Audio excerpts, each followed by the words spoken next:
As a vet, I've always been interested in the control of infectious disease in livestock populations. I've worked across the UK and abroad and come across lots of different schemes for controlling diseases in cattle.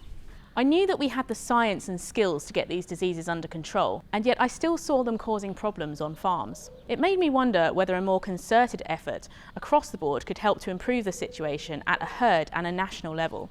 I set out on my Nuffield scholarship to look at voluntary cattle health schemes for diseases such as bovine viral diarrhoea and Johne's disease.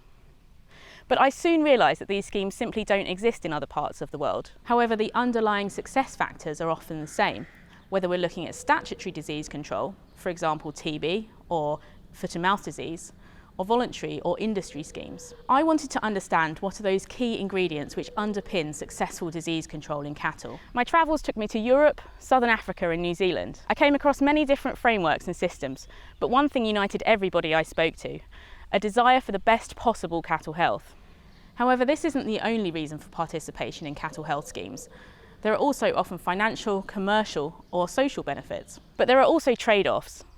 Farmers in the Netherlands told me how they find dairy herd health paperwork burdensome and time-consuming. In New Zealand, I heard how Mycoplasma bovis eradication has been extremely successful, but has had big social impacts on rural communities. In Ireland, I was shown how veterinary consultants take a systems-based approach, reviewing financial, environmental, animal and people factors. So cattle health schemes must account for the wider context.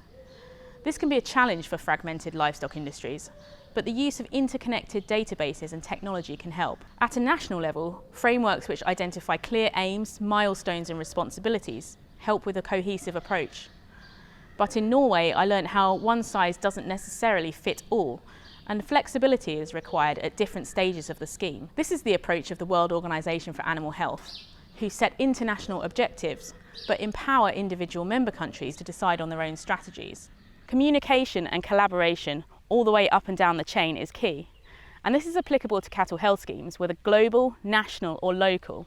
I also wanted to investigate what we can learn about disease control in other industries. In the Netherlands, I watched the process of liquefaction on an insect farm. Stress had triggered the larvae to react to a virus which they can normally live with completely harmlessly. And wherever I went, I saw the same principles, that health breaks down if the fundamentals aren't right. Whether it was camels, crocodiles, sheep or fish. Cattle health schemes are only a part of the picture, and they can only be successful against a background of good basics. Good nutrition, stress reduction, genetics and biosecurity. This was brought home to me in Zimbabwe, where a lack of national coordinated disease control has led farmers to take responsibility for high animal health standards, even in challenging conditions. My travels exposed me to global issues such as climate change, food insecurity and labour shortages, and I'm more convinced than ever that healthy livestock are a solution to these issues. So for cattle health schemes, what does success look like? Success is achieving the aims of the scheme, usually improving animal health, but often there are other goals too. If the aims are clearly identified, then there are some underlying principles which can help to achieve them. Communication, understanding the bigger picture, good basics, and having clear frameworks, but being prepared to adapt. I'm grateful to Nuffield Farming and my sponsors, the Central Region Farmers Trust, for their support in undertaking this scholarship.